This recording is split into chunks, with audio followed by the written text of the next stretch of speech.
Hello friends, welcome to Bhumika's kitchen. ಇವತ್ತು ಶಾವ್ಗೆ ಉಪ್ಪಿಟ್ಟು ಮಾಡೋದು ಹೇಗೆ ಅಂತ ನೋಡ್ಕೊಳ್ಳೋಣ ಬನ್ನಿ. ಅಕ್ಕಿ ಶಾವ್ಗೆ 1/4 kg ಅನಿಲ್ ಶಾವ್ಗೆ ತಗೊಂಡಿದ್ದೀನಿ ನಾನು. ಅಕ್ಕಿ ಶಾವ್ಗೆ, ಹಸಿಮೆಣಸಿನಕಾಯಿ 4, ಈರುಳ್ಳಿ ಮೀಡಿಯಂ ಸೈಜ್ 1, ಬಟಾಣಿ ಒಂದು ಅರ್ಧ ಬೌಲ್, 1/4 ಬೌಲ್ ಅಷ್ಟು, ತೆಂಗಿನ ತುರಿ 2 ರಿಂದ 3 ಟೇಬಲ್ ಸ್ಪೂನು, ಕೊತ್ತಂಬರಿ ಸೊಪ್ಪು 1-2 ಟೇಬಲ್ ಸ್ಪೂನು, ನಿಂಬೆಹಣ್ಣಿನ ರಸ ಒಂದು ಅರ್ಧ ನಿಂಬೆಹಣ್ಣಿನ ರಸ ಹಿಂಡಿಟ್ಕೊಂಡಿದ್ದೀನಿ. 1/4 ಲೀಟರ್ ಅಷ್ಟು ನೀರನ್ನ ಕುದಿಯಕ್ಕೆ ಇಟ್ಕೊಂಡಿದ್ದೀನಿ. ಇದರೊಳಗಡೆ ಶಾವ್ಗೆ ಹಾಕೊಂಡು ಬಸಿದ್ಕೋಬೇಕಾಗುತ್ತೆ. 1 ಟೇಬಲ್ ಸ್ಪೂನ್ ಅಷ್ಟು, 1/4 ಟೇಬಲ್ ಸ್ಪೂನ್ ಅಷ್ಟು ಉಪ್ಪು ಹಾಕಿದ್ದೀನಿ. ಇದು ನೀರು ಕುದಿ ಬರ್ತಿದೆ. ಇವಾಗ ಈ ಟೈಮಲ್ಲಿ ಶಾವ್ಗೆ ಹಾಕೊಳ್ಳೋಣ.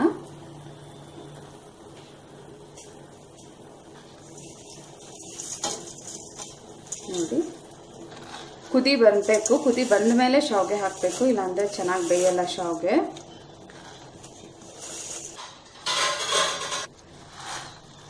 ಶಾವ್ಗೆನ ಹಾಕಿದ್ಮೇಲೆ ಚೆನ್ನಾಗಿ ಮಿಕ್ಸ್ ಮಾಡಬೇಕು. ಈ ಅನಿಲ್ ಶಾವ್ಗೆ ಮೊದಲೇ ತೆಳು ಇರೋದ್ರಿಂದ ಜಾಸ್ತಿ ಬೇಯಿಸಕ್ಕೆ ಹೋಗಬಾರ್ದು. ಒಂದೇ ಒಂದು ಕುದಿ ಸಾಕು. ನೋಡಿ, ಹಾಕಿ ಚೆನ್ನಾಗಿ ಮಿಕ್ಸ್ ಮಾಡ್ಕೊಂಡ್ಮೇಲೆ ಒಂದು ಕುದಿ ಬಂತು. ಕುದಿ ಬರ್ತಿದ್ದ ಹಾಗೇನೆ ಒಂದು ಲಿಡ್ ಕ್ಲೋಸ್ ಮಾಡ್ತಾ ಇದ್ದೀನಿ. ಲಿಡ್ ಕ್ಲೋಸ್ ಮಾಡಿ ಗ್ಯಾಸ್ ಆಫ್ ಮಾಡ್ತಾ ಇದ್ದೀನಿ. 1-2 ನಿಮಿಷ ಹೀಗೆ ಬಿಟ್ಬಿಡೋಣ, ಇದರಲ್ಲೇ ಅರಳುತ್ತೆ. ಇಷ್ಟೇ ಸಾಕು ಬೇಯಿಸೋದು ಇದನ್ನ. ನೋಡಿ, 1-2 ನಿಮಿಷ ಹಾಗೆ ಬಿಟ್ಟಿದ್ದೆ. 1-2 ಕುದೀತಿದ್ದ ಹಾಗೆ ಮುಟ್ಟು ನೋಡಿದ್ರೆ ನಮಗೆ ಗೊತ್ತಾಗುತ್ತೆ ಸಾಫ್ಟಾಗಿ ಆಗಿದೆ. ಸಾಕು, ಮುಟ್ಟು ನೋಡಬೇಕು, ಅವಾಗ ಗೊತ್ತಾಗುತ್ತೆ. ಒಂಚೂರು ಬಾಯಿಗೆ ಹಾಕೊಂಡು ನೋಡಿದ್ರೆ ಬೆಂದಿದೆಯೋ ಇಲ್ವೋ ಅಂತ ಗೊತ್ತಾಗುತ್ತೆ. ಇವಾಗ ಇದನ್ನು ತೂತಿನ ಪಾತ್ರೆಗೆ ಹಾಕಿ ಶೋಧಿಸ್ಕೊಳ್ಳೋಣ.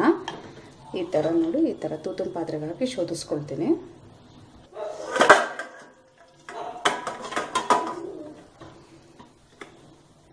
ಈ ಟೈಮಲ್ಲಿ 1 ಟೇಬಲ್ ಸ್ಪೂನ್ ಎಣ್ಣೆ ಹಾಕೊಂಡ್ಬಿಟ್ರೆ ಅದು ಹುಡಿಯಾಗಿರುತ್ತೆ.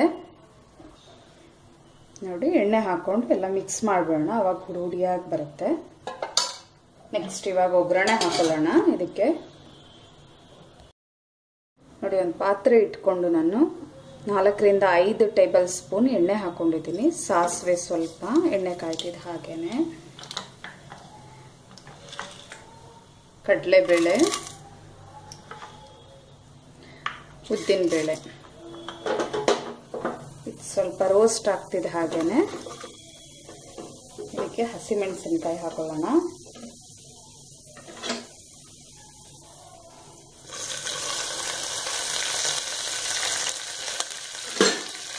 ಈರುಳ್ಳಿ,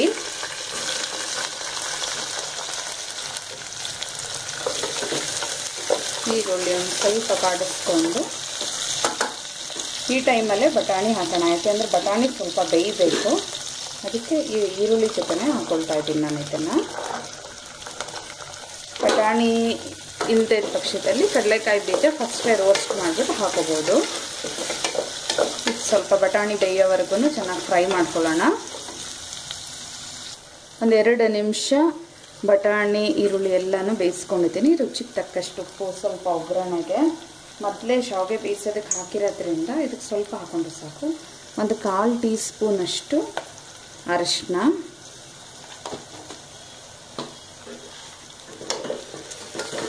ಚೆನ್ನಾಗಿ ಮಿಕ್ಸ್ ಮಾಡ್ಕೊಳ್ಳೋಣ. ಒಗ್ಗರಣೆ ರೆಡಿ ಇದೆ. ಇವಾಗ ಇದನ್ನು ತೆಗೆದು ಶಾವ್ಗೆ ಒಳಗಡೆ ಹಾಕೊಂಡು ಮಿಕ್ಸ್ ಮಾಡ್ಕೊಂಡು ಕಲಿಸ್ಕೊಳ್ಳೋದು. ಕೊತ್ತಂಬರಿ ಸೊಪ್ಪು ಕೊನೆಯಲ್ಲಿ ಬೇಕಾದರೂ ನೀವು ಶಾವ್ಗೆ ಕಲಸೋ ಮಿಕ್ಸ್ ಮಾಡೋ ಟೈಮಲ್ಲಿ ಹಾಕೋಬೋದು. ನಾನು ಇವಾಗಲೇ ಹಸಿ ವಾಸನೆ ಹೋಗಲಿ ಅಂದ್ಬಿಟ್ಟು ಇವಾಗಲೇ ಹಾಕ್ತಾಯಿದ್ದೀನಿ. ಚೆನ್ನಾಗಿ ಮಿಕ್ಸ್ ಮಾಡ್ಕೋಬೇಕು ಇದನ್ನು.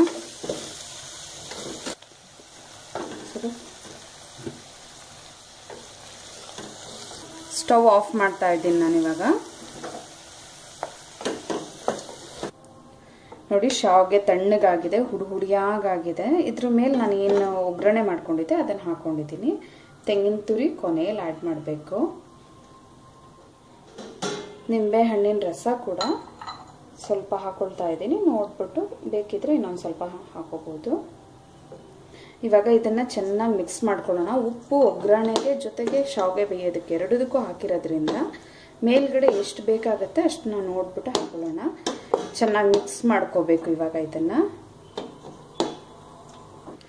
ಸೊ ಶಾವ್ಗೆ ಸ್ಪ್ಯಾಚುಲಾದಲ್ಲಿ ಸರಿಯಾಗಿ ಮಿಕ್ಸ್ ಮಾಡೋಕ್ಕಾಗಲ್ಲ, ಸೊ ಕೈಯಲ್ಲಿ ಮಿಕ್ಸ್ ಮಾಡ್ತಾ ಇದ್ದೀನಿ. ನೋಡಿ ಎಷ್ಟು ಹುಡಿ ಹಾಕಿ ಎಷ್ಟು ಚೆನ್ನಾಗಿ ಬಂದಿದೆ.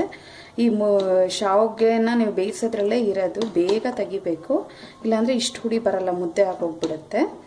ಚೆನ್ನಾಗಿ ಮಿಕ್ಸ್ ಮಾಡ್ಕೋಬೇಕು ಇವಾಗ ಉಪ್ಪು ಹಾಕ್ಕೊಂಡು. ನೋಡಿ ಸರ್ವ್ ಮಾಡೋದಕ್ಕೆ ಶಾವ್ಗೆ ಉಪ್ಪಿಟ್ಟು ರೆಡಿ ಇದೆ. ತುಂಬ ಈಸಿ, ತುಂಬ ಚೆನ್ನಾಗೂ ಇರುತ್ತೆ ಟೇಸ್ಟಿಯಾಗಿ. ನಾನು ಮಾಡಿರೋ ರೆಸಿಪಿ ಇಷ್ಟ ಆಗಿದ್ರೆ ಲೈಕ್ ಮಾಡಿ, ಶೇರ್ ಮಾಡಿ, ಸಬ್ಸ್ಕ್ರೈಬ್ ಆಗಿ. Thanks for watching. ಬಾಯ್.